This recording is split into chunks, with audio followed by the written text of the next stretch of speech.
মমতাকে বলছে আমাদের আল্লাহ আর কত সহ্য করবে। এই সব কিছুর পিছনে একটাই কারণ, আমাদের হাতে ক্ষমতা নয়, আমাদের হাতে লাঠি নয়, তাই এরা ঘেউ ঘেউ করে যা খুশি বলে যাচ্ছে। অতএব নিজেদের পাওয়ার তৈরি করা দরকার আছে না নয়? আছে না?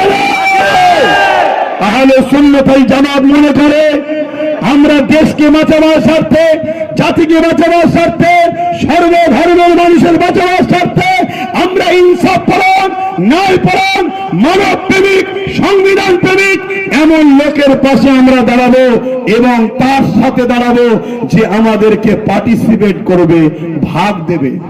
আমি একটা কথা বলেছিলাম, আপনাদের কাছে এসেছে কি জানি না, যে আব্বাস সিদ্দিকী বলেছে টিএমসি কে ভোট দিয়ে নাকি হারাম। আপনারা শুনেছেন? কারা কারা শুনেছেন একটু হাত তুলে দেখান। এই কথাটা একটু বিস্তারিত বলবো খুলে, ধৈর্য আছে?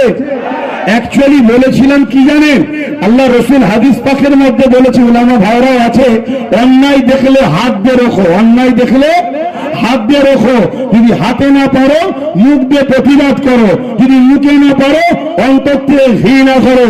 এই তিনটে যার মধ্যে নেই, রসুল বলছে তার মধ্যে ঈমান নেই।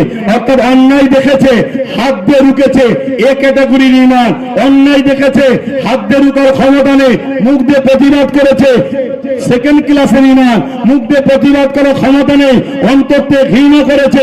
ঈমান আছে কিন্তু ঈমানের একদম শেষ স্তর।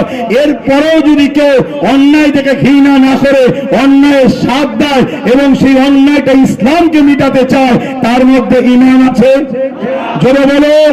আজকে কেন্দ্রের অপদার্থ সরকার সংখ্যাগরিষ্ঠতা দেখিয়ে ওয়াকফ কালা কানুন তৈরি করে আমার মসজিদ মাদ্রাসা কবরস্থান মিটাতে চাইবে। রাসূলুল্লাহর হাদিস অনুযায়ী ওর বিরুদ্ধে হাত দিলে, হাতে যদি ক্ষমতা না থাকে মুখ দিয়ে প্রতিবাদ করে, মুখে যদি প্রতিবাদ করে ক্ষমতা না থাকে অন্তর থেকে ঘৃণা করে। কিন্তু একটা মুসলমানের ঘরের ছেলে, সে দাবি করেন ইসলামের ঘরের ছেলে, ওর বিরুদ্ধে হাত দিয়ে লড়লো না, মুখে প্রতিবাদ করলো না, অন্তর থেকে ঘৃণা করলো না, উপরন্তকে ভোট দিল, দিয়ে বিজেপিকে সাপোর্ট করলো, শক্তিশালী করলো, তাহলে কি তার মধ্যে ঈমান থাকতে পারে? জোরে বলেন। এই কথাটা আমি প্রথম বলেছি।